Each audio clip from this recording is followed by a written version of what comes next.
بسم الله الرحمن الرحيم.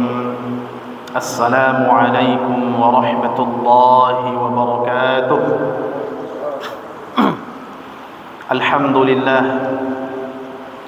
الحمد لله رب العالمين، والعاقبة للمتقين، ولا عدوان إلا على الظالمين.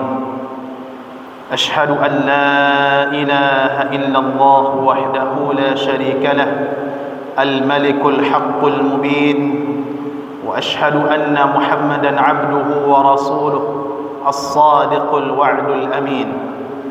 اللهم صل وسلم وبارك على نبينا محمد وعلى آله الطيبين الطاهرين وصحابته الغر المحجلين والتابعين لهم بإحسان إلى يوم الدين. أما بعد، فاسمعوا قول ربكم جل وعلا في محكم التنزيل: وجوه يومئذ خاشعة عاملة ناصبة تصلى نارا حامية. صدق الله العظيم. Kaum muslimin, jamaah salat zuhur yang dimuliakan Allah Subhanahu wa taala, tidak bosan-bosannya kita mengucapkan alhamdulillah sebagai bentuk rasa syukur kita kepada Allah Subhanahu wa taala atas segala kebaikan, segala keberkahan yang Allah berikan kepada kita. Tidak terlupa salawat berangkaikan salam kita ucapkan untuk baginda Nabi Muhammad sallallahu alaihi wasallam. Allahumma salli ala Muhammad wa ala ali Muhammad. Bapak Ibu kaum muslimin, jamaah salat zuhur yang dimuliakan Allah Subhanahu wa taala. Pada suatu ketika Ibnu Umar radhiyallahu anhu, khalifah kedua kaum muslimin, beliau berjalan dan beliau melewati rumah seorang ahli ibadah. Melihat rumah ahli ibadah tersebut, Umar radhiyallahu anhu menangis. Ketika ditanyakan kepada Umar, "Ya Umar, ma yubkika ya Umar?" Wahai Umar, apa yang membuatmu menangis? Lalu Umar menjawab, "Dzakartu qaul Allah azza wa jalla fil Qur'an, 'amilatun nasibah tasla naran hamiyah." Umar mengatakan, aku teringat akan firman Allah Subhanahu wa taala di dalam Al-Qur'an pada surat Al-Ghashiyah. Surat Al-Ghashiyah ayat yang ketiga dan keempat. Hal ataka hadithul ghashiyah wujuhun yawma idzin khashi'ah 'amilatun nasibah tasla naran hamiyah. Ya, Umar teringat firman Allah dalam surat ini. Surat ini barangkali familiar bagi kita karena dia sering dibaca apalagi ketika Jumat. Allah Subhanahu wa taala mengatakan, apakah telah datang kepada engkau wahai Muhammad berita tentang hari kiamat, yang pada hari itu ada wajah-wajah yang tertunduk, ada wajah-wajah yang terhina. Amilatun nasibah. Siapa mereka? Mereka adalah orang-orangnya yang dahulunya beramal. Amilah, beramal. Tidak hanya sekedar beramal. Nasibah, bahkan mereka berlelah-lelah dahulu beramal.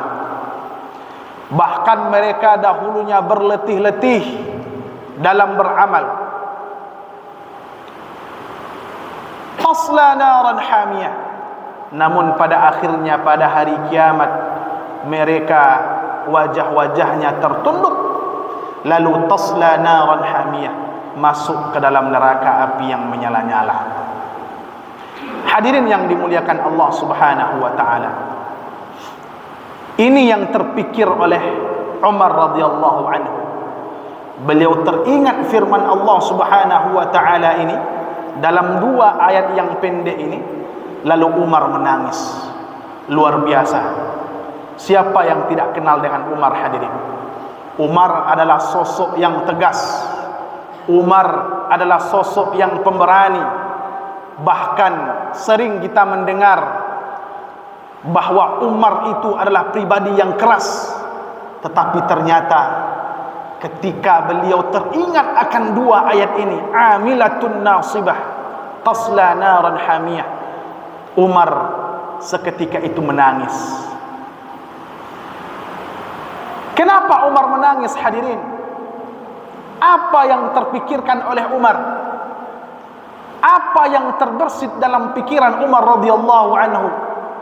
Hadirin yang dimuliakan Allah, kalau kita amati makna 2 ayat yang pendek tadi, amilatun nasibah tasla naran hamiyah, maka sungguh maknanya sangat mendalam. Maka sungguh maknanya bisa membuat kita menangis. Allah mengkhabarkan kepada kita bahwasanya di hari kiamat nanti ada wajah-wajah yang tertunduk, terhina. Siapa mereka?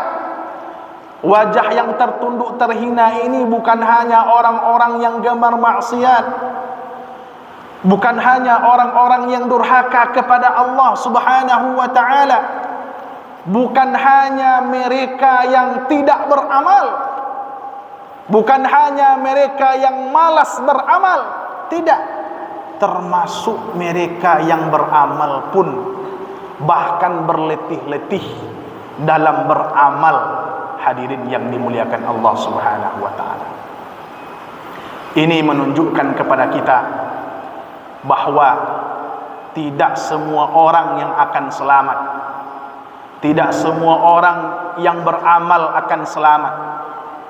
Al-Imam Al-Ghazali dalam Ihya Ulumuddin, beliau pernah mengatakan begini, an-nasu halka illa al-amilun, an-nasu halka illa al-alimun, wal-alimuna halka illa al-amilun, wal-amiluna halka illa al-mukhlisun.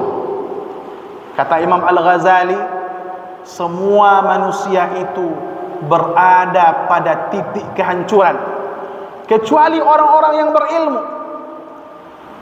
Dan orang-orang berilmu itu berada dalam titik kehancuran kecuali orang-orang yang beramal. Dan orang-orang yang beramal semuanya berada pada titik kehancuran kecuali orang-orang yang ikhlas, orang-orang mukhlisin, orang-orang yang betul-betul ikhlas, tulus kepada Allah Subhanahu wa taala. Hadirin yang dimuliakan Allah Subhanahu wa taala, inilah yang terpikir dalam hati Umar. Umar takut dia beramal di dunia ini, dia menangis ketika baca Quran, ketika teringat ayat Allah. Dia takut amalannya selama ini, selama di dunia ini, dia telah beramal begitu kerasnya, tetapi di hari kiamat amalnya tidak dinilai oleh Allah Subhanahu wa taala. Amalnya tidak diterima oleh Allah Subhanahu wa taala sehingga menjadi orang-orang yang merugi. Hadirin yang dimuliakan Allah, ini yang terpikir oleh Umar. Maka kita sebagai orang-orang pengikut Nabi Muhammad sallallahu alaihi wasallam, orang-orang yang meneladani sahabat-sahabatnya, tentu harus memiliki sifat yang sama. Harus ada rasa takut dalam diri kita, harus ada rasa khawatir dalam diri kita. Khawatir kita termasuk orang-orang yang diceritakan, yang diberitakan oleh Allah Subhanahu wa taala di dalam Al-Qur'an, orang-orang yang tertunduk, terhina pada hari kiamat, orang-orang yang beramal tetapi amalnya tidak diterima oleh Allah Subhanahu wa taala. Hadirin yang dimuliakan Allah, ayat yang pendek ini juga memiliki pesan penting kepada kita. Pesan pentingnya adalah bahwa kita dalam hidup ini Jangan hanya memperhatikan amalnya saja, jangan hanya memperhatikan ibadahnya saja, tetapi perhatikan juga bagaimana ibadah itu bisa diterima oleh Allah, bagaimana ibadah itu bisa bernilai di mata Allah Subhanahu wa taala. Ali bin Abi Thalib menyampaikan kepada kita semua, kunu ashadda ihtimaman biqabulil amal min al-amali nafsi, atau kama qala radhiyallahu anhu. Kata Ali bin Abi Thalib, jadilah kita orang-orang yang memperhatikan bagaimana amalan kita itu bisa diterima oleh Allah. Jangan hanya memperhatikan amalnya saja, ibadahnya saja. Hadirin yang dimuliakan Allah Subhanahu wa taala, mudah-mudahan bermanfaat bagi kita semua. Aqulu qawli hadza wa astaghfirullah li wa lakum fastaghfiruhu innahu kana ghaffara. Banyak maaf. Assalamualaikum warahmatullahi wabarakatuh.